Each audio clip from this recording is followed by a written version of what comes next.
आज हम बात करेंगे एक कहानी की जिसका नाम है गरीबी।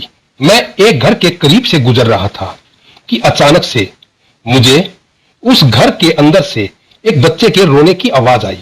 उस बच्चे की आवाज में इतना दर्द था कि अंदर जाकर वह बच्चा क्यों रो रहा है यह मालूम करने से मैं खुद को रोक न सका। अंदर जाकर मैंने देखा कि एक माँ अपने 10 साल के बेटे को आहिस्ता से मारती है और बच्चे के साथ खुद भी रोने लगती है। मैंने आगे होकर पूछा, बहन जी, आप इस छोटे बच्चे से क्यों मार रही हो जबकि आप खुद भी रोती हो?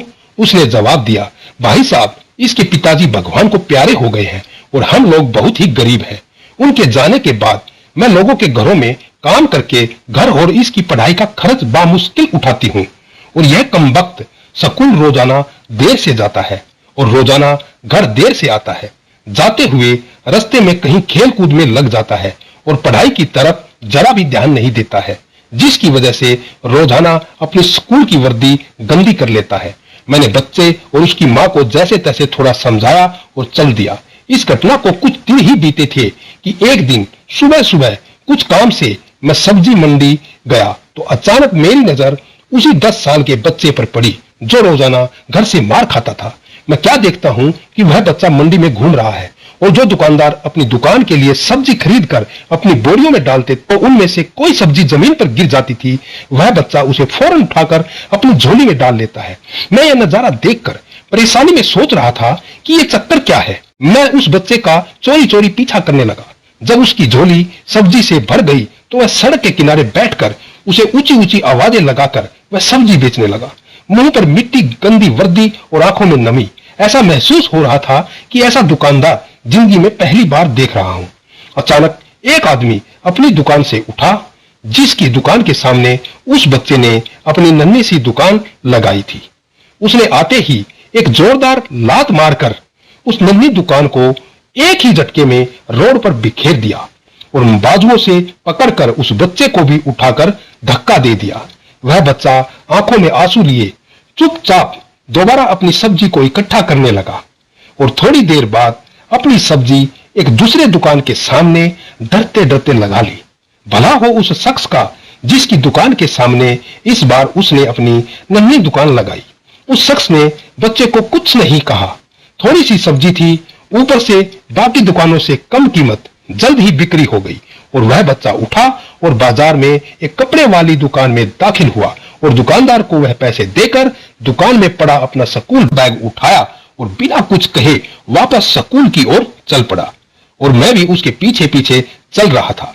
बच्चे ने रास्ते में अपना मुंह धोकर स्कूल चल दिया। मैं भी उसके पीछे स्कूल चला गया।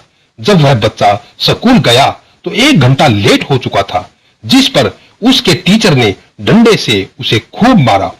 मैंने जल्दी से जाकर टीचर को मना किया कि मासूम बच्चा है, इसे मत मारो। टीचर कहने लगे कि यह रोजाना 1-1.5 घंटे लेट से ही आता है और मैं रोजाना इसे सजा देता हूँ कि डर से स्कूल वक्त पर आए और कई बार इसके घर पर भी खबर दे चुका हूँ। खैर, बच्चा मार खाने के बाद क्लास में बैठकर पढ़ने लगा।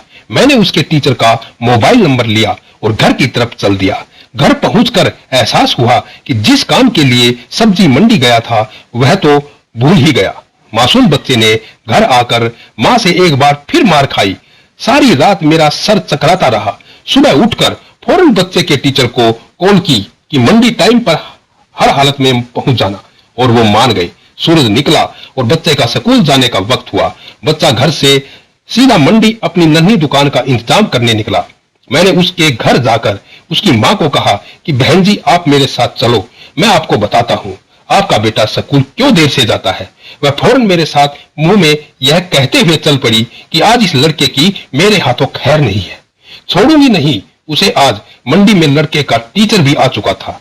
हम तीनों ने मंडी की 3 जगहों पर पोजीशन संभाल ली और उस लड़के को छुप कर देखने लगे। आज भी उसे काफी लोगों से डांट फटकार और धक्के खाने पड़े और आखिरकार वह लड़का अपनी सब्जी बेचकर कपड़े वाली दुकान पर चल दिया।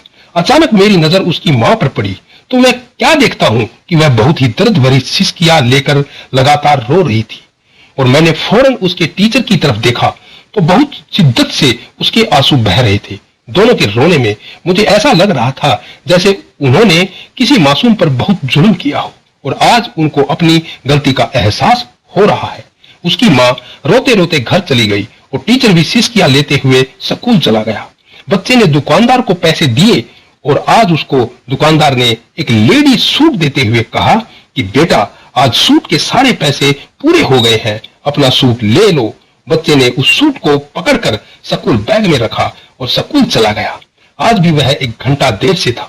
वह सीधा टीचर के पास गया और बैग डेस्क पर रखकर मार खाने के लिए अपनी पोजीशन संभाल ली और हाथ आगे बढ़ा दिए कि टीचर डंडे से उसे मार ले। टीचर कुर्सी से उठा और फौरन बच्चे को गले लगाकर इस कदर जोर से रोया कि मैं भी देखकर अपने आंसुओं पर काबू न रख सका। मैंने अपने आप को संभाला और आगे बढ़कर टीचर को चुप कराया और बच्चे से पूछा कि यह जो बैग में सूट है वह किसके लिए है। बच्चे ने रोते हुए जवाब दिया कि मेरी माँ अमीर लोगों के घरों में मजदूरी करने जाती है और उसके कपड़े फटे हुए होते हैं, कोई जिस्म को पूरी तरह से ढांपने वाला सूट नहीं है और मेरी माँ के पास पैसे नहीं है, इसलिए अपनी माँ के लिए यह सूट खरीदा है। तो यह सूट अब घर ले जाकर माँ को आज दोगे? मैंने बच्चे से सवाल पूछा। जवाब ने मेरे और उस बच्चे के टीचर के पैरों के नीचे से जमीन ही निकाल दी। बच्चे ने जवाब दिया, नहीं अंकल, छुट्टी के बाद मैं इसे दर्जी को सिलाई के लिए दे दूंगा। रोजाना स्कूल से जाने के बाद काम करके थोड़े थोड़े पैसे सिलाई के लिए दर्जी के पास जमा किए हैं। टीचर और मैं सोचकर रोते जा रहे थे कि आखिर कब तक हमारे समाज में गरीबों के साथ ऐसा होता रहेगा। उनके बच्चे त्योहारों की खुशियों में शामिल होने के लिए जलते रहेंगे। आखिर कब तक? क्या ऊपर वाले की खुशियों में इन जैसे गरीबों का कोई हक नहीं है? क्या हम अपनी खुशियों के मौके पर अपनी ख्वाहिशों में से थोड़े पैसे निकालकर अपने समाज में मौजूद गरीब और बेसहारों की मदद नहीं कर सकते?